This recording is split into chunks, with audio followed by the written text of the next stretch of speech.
கர்த்தருடைய பரிசுத்த நாமத்துக்கு ஸ்தோத்திரம். இன்றைய தினத்துக்கான தேவனுடைய வார்த்தையானது சங்கீதம் 22ஆம் சங்கீதத்திலே அந்த 4வது வசனத்தையும் 5வது வசனத்தையும் நாம் பார்க்கும் பொழுது, எங்கள் பிதாக்கள் உம்மிடத்தில் நம்பிக்கை வைத்தார்கள், நம்பின அவர்களை நீர் விடுவித்தீர் அப்படின்னு பைபிள் வாசிக்க. அதாவது எங்கள் பிதாக்கள் உம்மிடத்திலே நம்பிக்கை வைத்தார், உம்மை நம்பினார்கள், உம்மை நம்பினார்கள், நம்பின அவர்களை நீர் கைவிடாதபடி நீர் அவர்களை விடுவித்தீர் அப்படி சொல்லி நான் பார்க்குறோம். அப்போது நம்ம நிறைய தடவை பார்த்துருக்குறோம், நம்ம தியானிக்கிறோம். கர்த்தர் மேல் நமக்கு ஒரு நம்பிக்கை, ஆண்டவர் மேலே அதிகமான ஒரு நம்பிக்கை. நாம் அந்த உலகத்திலே நிறைய காரியம் நம்ம நம்புகிறோம்.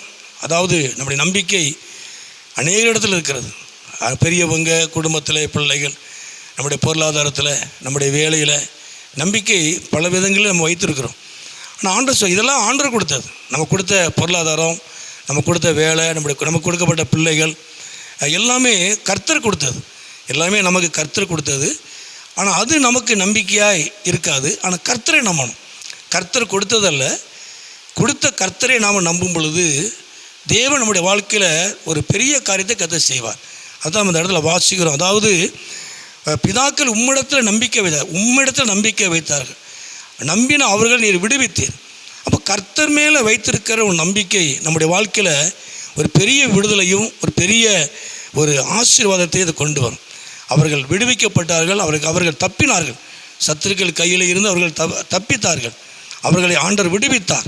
எகிப்தில் இருந்து, பார்வோன் கையில் இருந்து ஜனங்களிடத்தில் தேவன் அவர்களை விடுவித்து நடத்தினார். காரணம் என்ன? கர்த்தர் மேலே அவர்கள் நம்பிக்கை வைத்தார்கள். அப்போ கர்த்தர் மேல் வைத்திருக்கிற நம்பிக்கை ஒருபோது வீண் போகாது. அந்த நம்பிக்கை ஒருபோது நம்மளை கெட்டு போக விடாது.